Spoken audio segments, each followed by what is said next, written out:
Bienvenue dans notre compartiment pour messieurs seuls, avec toutes les variétés d'intelligence, toutes les morphologies, toutes les origines provinciales et géographiques.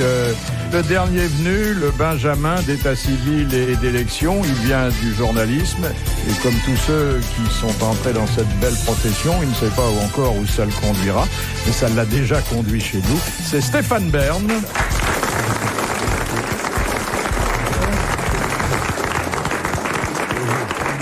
Son voisin est né en Corse et il a choisi un métier où on ne travaille en principe que 2 heures tous les soirs, le théâtre. Daniel Secaldi.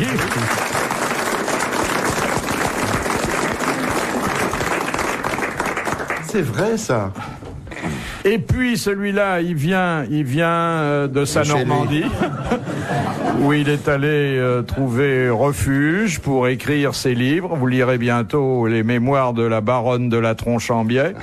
C'est un livre d'ailleurs où il est difficile de ne pas travestir la réalité, puisque le principal personnage l'est déjà. Oui, et celui qui vous parle est son nègre, bien sûr. C'est moi qui ai écrit les mémoires, parce qu'elle est incapable d'écrire les mémoires, ce beau femme. Elle est bête. Non, elle est très intelligente, mais elle n'a pas de vocabulaire. Voilà l'auteur des mémoires de la baronne. Oui. Vous l'avez reconnu, identifié, c'est Sim. Sim.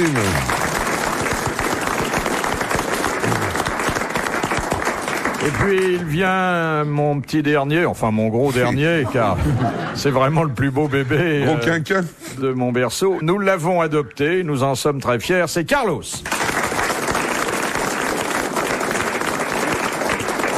Merci mes pères. Ah, quelle belle brochette, hein. Ah, ils sont magnifiques. Ah, il est bien le petit jeune, là. Je peux enlever mon veston. Attends, je vais t'enlever parce que t'as une prothèse, là. Parce que je trouve qu'il fait chaud, ici. Aïe, oh là. Voilà. Attends, je prends le Allez. Ça vient de l'âge, c'est l'andropause, peut-être. Ma sœur est ménopause et je vous l'ai pas dit. Non. Ah ouais. Il y a 20 ans. Depuis avant-hier soir. Mais alors attendez, ça l'a rejoint très tard, hein. Ah oui, oh là là. Ouais. Alors il paraît que l'andropause n'existe pas. Oui. Comment ? C'est ce qu'il Il paraît que c'est une succession de phénomènes tellement dispersés dans le temps qu'on ne peut pas parler d'un véritable changement d'état. C'est petit à petit dans l'homme. Mais qu'est-ce que ça nous... Si on en avait une andropause, ça nous ferait quoi ? Andropause, c'était un Russe qui avait dirigé l'URSS. Non mais... Il y a plus, ouais, je crois que la vraie vieillesse d'un homme, c'est quand il n'a pas d'érection. Oh. Même législative, même si on dissout. Vaut mieux être effervescent que de dissoudre. Une érection à 10 sous, c'est pas cher. Première citation soumise par Monsieur Latret de Sarthe-Lespa qui a dit « Si coucher avec une jeune fille de 15 ans est un détournement de mineur, coucher avec une femme de plus de 70 ans est une violation de sépulture. » Oh, c'est Woody Allen, ça. Non. Ça devrait. Sacha Guitry. Non, mais ça va lui faire plaisir. Frédéric Dard. C'est un de nos copains. Il est vivant ? Alors, Kersozon. Allen, Guitry, Dard, Kersozon. C'est pas Kersozon. Ah, ça serait bien dans sa nature. Oui. Ah, oui. C'est quelqu'un qui vient chez nous ? Non, il ne peut pas. Mais ça ne l'empêche pas d'avoir beaucoup d'esprit et d'être une des plus fines lames de Paris. Il est sur une autre radio. Il est sur une autre radio. José Arthur. Bonne réponse de Carlos. Il a fait un livre très amusant. Un livre de pensée très drôle. Et d'ailleurs, nous puisons régulièrement et avec œcuménisme. Ça, c'est l'andropause. Ça commence comme ça. Oui. C'est plutôt il y a des mots qu'on ne peut plus prononcer. Comme par exemple, vous êtes libre ce soir, mademoiselle. Ça sort plus. Oh, bah si. Il y a d'autres choses qui ne sortent plus. Tu imites le cri du billet de 500 francs et puis ça arrive tout de suite. Non mais... L'andropause, ça existe encore? Quand je vois Sim, je sais que ça va durer toute ma vie. Je suis content parce que si j'arrive à ton âge comme ça, aussi frais, vert, comme tu es, frétillant comme un gardon. Ah non, ça c'est bien, c'est un compliment. Frétique apparemment aussi.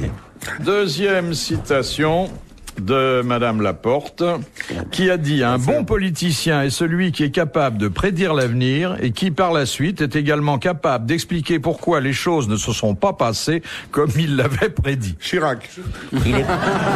Il est politicien lui-même. Alors, il était politicien car il est mort. Edgar Faure, non? Non. Français? Non. Ah, Churchill. Ah, eh ben voilà, bonne réponse collégiale masculine, c'est Churchill. Question de Monsieur Tabar. Comment les filles de Lot, les lolottes, vous savez, là, dont parle l'Ancien Testament. Vous parlez des poissons ou de... Non, c'est des morues, on appelle ça des morues. C'est pas des lottes. Comment les filles de Lot s'y prirent-elles pour coucher avec leur père et avoir ainsi un enfant de lui? Elles l'ont saoulé, elles l'ont violé, elles l'ont enivré. Elles l'ont enivré, oui. D'où d'ailleurs le fameux distique du chevalier de Boufflers. Il but, il devint tendre, et puis il fut son gendre. C'est joli ça. C'est une bonne réponse de Sim. Ah, c'est joli. Philippe Bouvard sur RTL, 4h, 4h30, les grosses têtes dans la nuit des temps. Question de Madame Grenier. Comment s'appelaient les enfants du tsar Nicolas II qui ont été assassinés en 1918? Alors Tatiana, Maria, Alexandra. Attendez, Tatiana, Le petit Tsarevitch, Maria, Alexis. le tsarevitch Alexis, Anastasia, la célèbre. Alors, Anastasia, sur le compte de laquelle pèse beaucoup de choses. Maintenant, avec incertitude. on est à peu près sûr. Il y a Olga. Alors, il y a Olga. Il y a Olga. Et puis, il y avait un fils. Alexis. Eh ben oui. Eh ben, c'est une bonne réponse de Stéphane Bern, mais aussi de Daniel Secaldi. Oui, visiblement, il connaît bien le roman. Il a son almanach de Gotha sur le bout des doigts. On va laisser une de vos consoeurs, Dominique Auclair, avait cru, très sincèrement. Mais elle a passé 10 ans de sa vie avec cette femme, Anna Anderson, qu'elle avait retrouvée en Allemagne. Elle était persuadée que c'était la dernière fille vivante du tsar. Mais c'est un phénomène récurrent dans l'histoire. C'est-à-dire chaque fois qu'il y a des disparitions. Il y a eu Nondorf, Il y a eu Nondorf pour Louis XVII. Il y a le mythe du roi caché, c'était Dom Sébastien au Portugal. Alors il y a beaucoup de gens qui se sont prétendus. Fernando Pessoa, le grand écrivain, s'est cru un moment être le revenant de Dom Sébastien. Et il y a eu le mythe du tsarevitch caché, comme ça, en Russie. Mais alors on a retrouvé qu'il y avait non seulement une fausse Anastasia, mais une fausse Maria aussi. Oui. Parce qu'il y a eu un duc d'Urazzo, duc d'Anjou, il se prétendait aussi duc d'Anjou en Espagne, mais qui a été reconnu faussaire, faux usage de faux, parce qu'il avait l'habitude, vous savez, si vous prenez pour un faussaire, par exemple, vous avez envie d'avoir un titre. Par exemple, j'imagine, j'ai envie demain de devenir le baron Berne. Alors, j'écris le roi d'Espagne, je mets sire, voilà, je mets sire, je lui envoie des vœux pour son anniversaire, c'est le 5 janvier, avis aux amateurs. Et alors, je signe baron Berne. Et le roi, qui est un homme très poli, il vous répond, cher baron Berne, etc. Et alors après, vous allez avec votre lettre et attendez, c'est moi, là, regardez, le roi d'Espagne m'a écrit. Alors évidemment, vous mettez pas en cause une lettre du roi d'Espagne. Alors maintenant, ils ont arrêté. Ils font répondre par des secrétariats, mais avant, c'est ce qui a fait ce type qui se prétendait descendre de la grande duchesse Maria, la fille du tsar Nicolas II. Et alors, c'est une histoire rocambolesque, le malheureux. Mais il y a beaucoup de faussaires. Il y a des faux archiducs de Habsbourg qui se promènent dans Paris, méfiez-vous. Finalement, il y a moins de prétendants que de prétentieux. Oui, absolument. Et puis, vous savez, au début, c'est un conte, mais c'est aussi une légende. Ce qu'on a retrouvé aussi, ce sont des squelettes qu'on a authentifiés. Dans la cave? Non, pas dans la cave. Dans la maison? Dans les bois proches de Catherine-Bourg. Absolument, oui. On a retrouvé des squelettes, on aurait authentifié, et on n'aurait pas retrouvé le squelette du Je me demande comment vous êtes autant au courant, cher Daniel Secaldi. Est-ce que c'est un Corse qui a exécuté le contrat? Non, mais on aurait été plusieurs, là, quand même. Il reluque le trésor des tsars, à mon avis. Il y en a. Mais il y a les rois qui reviennent en ce moment. Mais en ce moment, oui. Mon roi Léka d'Albanie, là, qui revient. Vous savez, il a épousé une Suzanne Cullenworth, qui est la fille d'un éleveur de moutons australien. Et alors, il s'est autoproclamé roi, parce qu'évidemment, il est parti, il avait 1 an dans les bras de sa mère, qui était la reine Géraldine. Vous savez comment le roi Zog... Le roi Zog, c'est celui qui rendait la justice sous un chêne, non? Il avait l'air d'un gland. C'est une sorte de gland. Et alors, il avait épousé Géraldine Apony, une brave comtesse hongroise, et il l'avait épousée sur catalogue. Vous savez, on a envoyé parce qu'évidemment, qui avait envie d'aller en Albanie déjà en 1938? Et alors, il avait demandé aux chancelleries de lui envoyer des photos, puis il était tombé sur une photo d'une ravissante comtesse hongroise, Géraldine Apony, qui était déguisée en Mimi dans la Bohème. Il trouvait que ça faisait tout à fait Cosette et charmant, et était très belle. Et il l'a épousée, et de ça est né un roi Zog, 2,04 m, c'est le plus grand roi du monde. Moi, quand j'étais jeune, je devais avoir 6 ou 7 ans, je disais à tous mes copains d'école, on a un roi dans l'immeuble. Et j'étais persuadé d'avoir un roi dans l'immeuble. Parce que j'entendais souvent mon père dire au sujet du voisin du dessus, c'est le roi des cons. Comme je ne connaissais pas encore ce mot-là, je croyais vraiment que... le roi, oui, bien sûr. Il y avait la reine des pommes aussi. Monsieur Cauchois de Guéret, en quelles circonstances Henri de Monterland fut-il sérieusement blessé en 1907? Dans un duel. Oui. Un duel? Non. Un duel? En se battant l'escrime, non? Dans un accident de train? Non, un corps à corps avec un copain. C'était un corps à corps avec un copain. C'était une manifestation sportive, il me semble. Oui. C'était pas du vélo. Il a reçu une balle dans l'œil? Non. C'était pas le vélo, c'était pas l'escrime. C'est pas un trou de balle, c'est pas dans le train. Non. À cheval sur quelque chose? Ça te fait rire, bien. C'était pas en voiture, c'est pas une course automobile. Non. En vélo? Non. À pied? Non. Il a pris un truc sur la gueule qui est tombé. Un pot de fleurs. Il était spectateur ou participant sportif? Participant. Le tennis? Non, c'était Boxe. l'athlétisme. Non. Un sport? Oui. Une course à pied? Et il est notoire d'ailleurs qu'il l'a beaucoup aimé ce sport-là. Le golf? Le golf? Non, pas du tout. 18 trous, c'est lui qui faisait 19e? Saute-mouton? En faisant l'amour. Il aimait le sport. Saute copain. Il a écrit. Oui. Le catch, la boxe? Il a écrit sur ce sport notamment. La lutte. Non. Un sport viril. Il faut un instrument pour jouer à ça, un ballon, Au rugby. une raquette? Pas un ballon, mais il faut des accessoires. Le bilboquet? Les accidents de Bill Bucket sont rares, quand même. Ah bah si, la Faut être boule très dans l'œil. Non, mais il a passé... Le lancer de poids? Non, il a passé 3 mois à l'hôpital, quand même. Il a été blessé Il a pris quelque chose sur la tête. au visage? Non, il a été blessé Là? aux fesses. Aux fesses? Ah, bah Il ça. s'est assis sur une bouteille de Perrier? Non, Monsieur Sim, parler d'un des plus grands écrivains français. Ça veut rien dire. Et mort, qui plus est. Bah, on peut être très mais grand c'était écrivain et quoi? puis aimer le Perrier. Hein. C'était pas Il faut beaucoup d'instruments pour faire ce genre de sport. C'est pas une... C'est en s'asseyant? Ou il était déjà assis? Il était debout. Il était debout. On l'a forcé à s'asseoir, alors? Non. Qu'est-ce que Il c'est? courait, Mais pas assez vite. Ah, c'est quelqu'un qui l'a rattrapé, alors. Il était poursuivi par quelqu'un. Ah ben voilà. Si vous trouviez qui le poursuivait, vous auriez répondu. taureau. Un taureau. Exactement. Bravo. Eh oui. C'était un adepte corrida, enthousiaste oui. de la tauromachie. Oui. Il a été encorné. Ah, vous m'avez fait peur. Bonne réponse de Carlos. de plaisir et 3 mois d'hôpital. Ça lui a plu après. Mais il a consacré un livre, au moins un livre à la tauromachie. Ah, l'image. Quand on est poursuivi par un animal, je trouve ça très drôle, moi. Oui, enfin, un taureau, c'est moins rigolo. Sauf si c'est toi devant. Ça m'est arrivé à la pêche. Moi, j'adore la pêche. Tu pêches pour une J'adore la pêche au truite, t'es poursuivi. Écoutez, ça m'est arrivé dernièrement. Il y a une petite rivière de Normandie qui s'appelle la Calonne, où vraiment je suis vraiment tout seul. Il y avait un champ formidable, et dans le fond, il y avait un troupeau de vaches qui étaient en train de ruminer, comme ça. Bon, elles avaient l'air très pacifiques, elles me regardaient gentiment. Moi, je les avais oubliées depuis longtemps. Et en pêchant, il y a mon moulinet qui se décroche et qui tombe dans l'eau, au bord. Mais la berge était assez haute, alors j'étais obligé de faire des acrobaties terribles pour récupérer mon moulinet. Et derrière moi, j'entends... Je me retourne difficilement parce que j'avais des ronces qui me frôlaient l'oreille, et je vois une énorme vache qui était à 20 cm Elle était de moi. folle, t'es folle. 20 cm de moi. Mais elle t'aimait. Qui regarde. Folle de lui. Qui essayait de Folle voir de ce que je lui, faisais. oui. Je suis resté dans les ronces. Oh, bah, J'ai le pas gentil. osé bouger parce qu'il y avait le troupeau qui s'est amené. C'est très curieux, une vache. Oui, oui. Surtout moi. Mais c'est pas dangereux. Quand elle me voit, forcément, elle approche. Mais j'ai eu très peur, hein. Mais parce Très, très qu'elle peur. était amoureuse de toi. Bon, probablement. C'est des drôles de bêtes, tu sais ça. Les grosses têtes dans la nuit des temps sur RTL de 4h à 4h30. Des grosses têtes dans la nuit des temps masculines aujourd'hui avec l'émission du 20 mai 1997. Vous pourrez y reconnaître les voix de Philippe Bouvard, Stéphane Bern, Sim, Daniel Secaldi et Carlos. faut jamais courir devant un troupeau, courir devant un troupeau de vaches. Je suis. Alors, moi, j'ai eu même un incident au Sri Lanka, pendant que je faisais l'émission Sirocco, avec un troupeau d'éléphants. Ah, ça c'est plus grave. J'étais dans Chacun a les animaux de sa morphologie, hein. Vous ne vous trompez jamais. Bon. Et j'étais dans un orphelinat d'éléphants qui est très mignon, parce que c'est des petits éléphants qui sont récupérés quand les salopards de mecs ont tué les parents.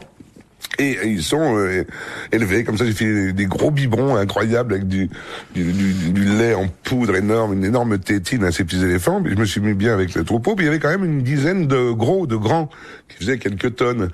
Donc il y avait une trentaine d'éléphants, dont une dizaine de petits et puis des gros. Et je les amenais se baigner dans la rivière. Et tout d'un coup, c'était la connerie que j'ai faite, c'était la veille du Nouvel An chinois. Et le Nouvel An chinois, il y a une coutume qui fait qu'ils allument des pétards qui sont comme des mitraillettes. Et il y a un con qui a essayé son pétard la veille. Et moi, j'étais dans une espèce d'allée, comme ça, avec mes éléphants qui me suivaient paisiblement. J'avais mon micro dans mon bandeau. J'avais un bandeau à l'époque, de truc derrière. Et j'étais en paréo, j'avançais. Et tout d'un coup, je commence à entendre ce pétard de fou. Les éléphants, long, commencent à cavaler. Et le mec me dit, run and dive. Cours et plonge. Putain, j'ai couru et j'ai plongé avant les éléphants, plaf, dans la rivière. Et je m'étais aperçu que les gros éléphants étaient vachement sympas avec les petits. C'est-à-dire que eux, ils se mettent plouf, ils tombent de côté comme ça. Alors tu pouvais en prendre un sur la gueule, et je m'étais accroché à deux petits éléphants qui ont plein de poils pour être sûr de ne pas me faire écraser par un gros. Et voilà pourquoi je suis encore aujourd'hui devant vous et vivant. Oui, non, ça fait Merci aux éléphants. Merci aux éléphants. Mais vous disiez que l'homme a l'air bête quand il est poursuivi par un animal, mais je ne sais pas si vous avez déjà été voir les courses de vaches landaises à Nougaro. Oui. À Nogaro. Eh ben, vous avez toute la population qui est dehors. Ouais. C'est d'ailleurs d'une imprudence folle. Et puis des petites vaches qui courent là-dedans, en essayant d'embrocher le maximum de touristes. Ça à Pamplune, il se passe la même chose en Espagne. Et les courses, on lâche les taurillons et les vachettes dans la ville. Puis le jeu, c'est de courir devant. On leur montre le chemin de la reine. Et les oies. Alors, il faut que je rende hommage. Alors, attendez, il y a un chauffeur de taxi, l'autre jour, qui s'appelle Albert. Je lui rends hommage parce qu'il m'a dit, est-ce que vous connaissez cette blague qui est pour vous? Alors, j'ai dit non, racontez-moi. Il me dit, quelle est la différence entre le Matador et le roi d'Espagne? J'étais bien en peine de donner la réponse. Oh, je peux te le dire. Et il m'a dit, tous les deux entrent dans l'arène. Merci Albert.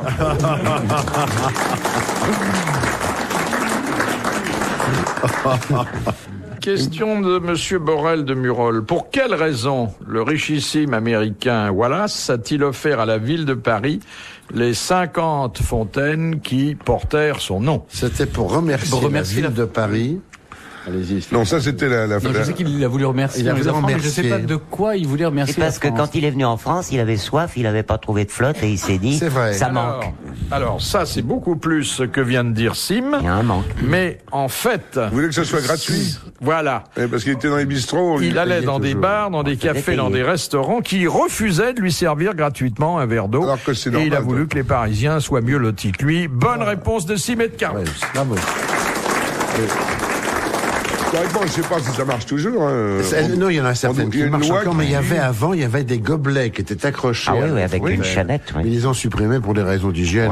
C'était très beau, les fontaines. Voilà. Il y en a encore. Il y en a encore, Il y en a encore quelques-unes. C'est les Vespasiennes qui me manquent, moi. Oui, on pouvait confondre. Elles ont toutes non, mais elles ont disparu. Il n'y en a plus du tout. L'ardoise. On avait fait une disette. L'ardoise. Alors que dans une sanisette, vous rentrez pas. Ah, moi, j'ai pas jamais 2 francs quand j'ai envie de pisser. Il faut avoir 2 francs ou 1 franc, je sais pas combien. Moi, c'est pas que je peux pas rentrer, c'est que je peux pas sortir. On est souvent coincé dans ces trucs. Il paraît que quand tu restes coincé, c'est grave parce que dès que tu sors, là, il y a de la flotte qui arrive avec de la javel ou je sais pas quoi, ça te lave complètement. Ça oui, mais il y a de la bonne musique, hein. Et les Vespasiennes étaient très répandues. Ah, il y en avait, Paris, il y en avait énormément. Il restait la dernière. Ça, c'est très marrant parce que si vous vouliez un taxi dans le quartier, il n'y avait pas de taxi, aucune station, rien. Il fallait aller avenue Marceau, il y en avait une qui était encore là, et tous les taxis venaient pisser là. Donc tu te mettais devant la Vespasienne, au bout de 3 minutes, tu avais un taxi qui s'arrêtait pour pisser, tu le prenais. C'est vraiment un truc qu'on m'avait appris, un chauffeur de taxi d'ailleurs. C'était la dernière de Paris, et je crois qu'ils l'ont enlevé. C'est triste parce que c'était joli, ces petits machins. C'était rigolo. Et puis on se faisait des nouveaux amis. Oui, des copains. Il y avait eu un film très drôle où on montrait en accéléré des types qui ressortaient de la Vespasienne en se reboutonnant. Et c'était très réussi. Hein. Moi, j'avais vu dans un truc, il y avait des graffitis vraiment épatants, et j'avais trouvé toute une liste. Il y avait un type qui avait marqué, il avait gravé ça au couteau, il avait marqué je me fais ma voisine, je fais ça, je fais ça, je fais ça, et en dessous il y avait un sceptique qui avait marqué qui dit. Il y avait rien de pire aussi de mettre le numéro de téléphone de quelqu'un que t'aimes pas. On avait fait ça au docteur Soubiran. On avait mis, alors, pour toute une profession de foi, des offres de services précises dans le style de celle évoquée par Sim, et on avait mis le numéro de téléphone du docteur Soubiran, appelé André, et à partir de minuit. Et toutes les nuits, le pauvre type était réveillé par des gens qui lui demandaient s'il pouvait lui rendre. Oh, c'était une plaisanterie. Ah, on rigolait à l'époque. Bon, mais oui, question de Madame Sévère. Que signifie la présence du drapeau tricolore sur un palais de justice? C'est pas une session de la cour d'assises, non? Exactement, que la cour d'assises siège. Bonne réponse de Daniel Secaldi. Retrouvez les grosses têtes dans la nuit des temps à tout moment sur RTL.fr.